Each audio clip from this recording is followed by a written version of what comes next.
bounds.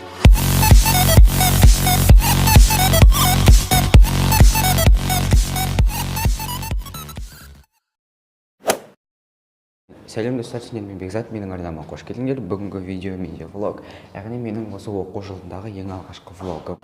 Мен таңертең оқимын, яғни біріншісі менде бұл өте қолайлы.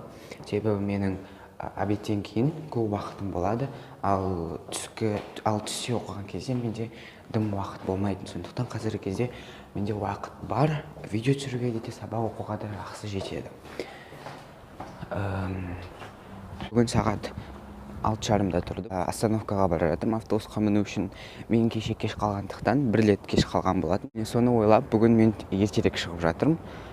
Мектепке ерте барып отыру үшін. Бізде ең алғашқы сабақ ағылшын пәні болады. Мен мектепке келдім, енді қазір ағылшын кабинетіне бара жатырмын.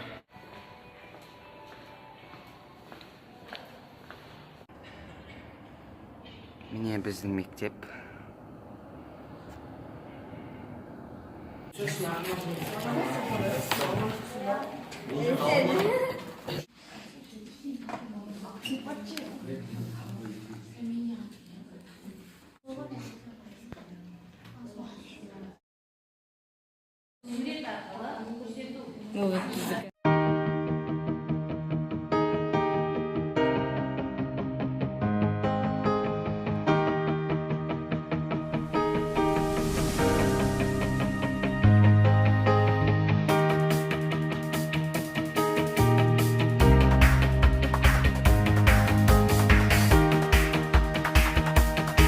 Достар, мен сабақтан жаңа келдім. Сағат қазір бізде 3 болды. Мектепте мен ондай көп түсірмедім. Қазір мен киінемін де, сосын ағылшынға барамын.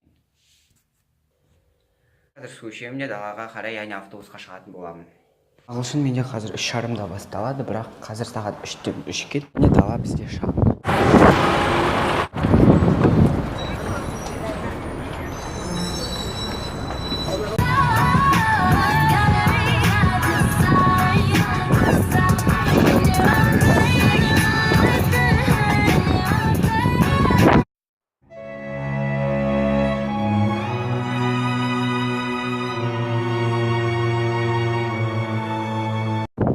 Мен ағылшынға келіп қалдым. Мен кешігіп келе жатырмын 5 минутқа.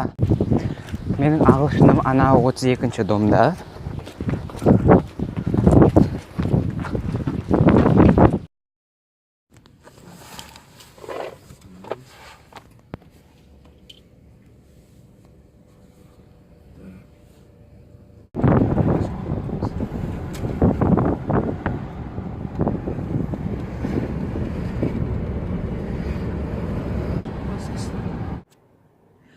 Мен ағылшыннан шығып үйге келдім. Қазір мен сабақ істеймін деп жатырмын. Міне. Мен ұялы телефоным зарядкада тұр. Қазір мен сендерге бірдеңе айтайын.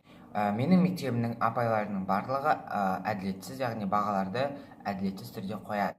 Жақсы оқысын, жаман оқысын, барлығына біз бірдей баға қоямыз, бағаны көшірмейміз. Мен өзім мектебімнің апайларының барлығына жыным келеді, тек кейбір апайлардан басқа. Кейбір апайлар өте жақсы, ал қалғандарының барлығы, мысалы 100%-дің 80%-ы біздің мектеп бостан босқа сені кінәлайды. Сондықтан тезірек 9-шы сыныпта аяқтауды күтетін боламын. Осы видео сендерге ұнайды деген ойдамын. Ұнаса созақтың жоғары тұрған белгісін басып кет, және менің арнамдағы шыққан видеолардағы хабардар болу үшін колокольчикті де басып кет, және комментария өзің пікіріңді жазып кет. Осы видеоны аяғына дейін қарағандарың үшін рахмет.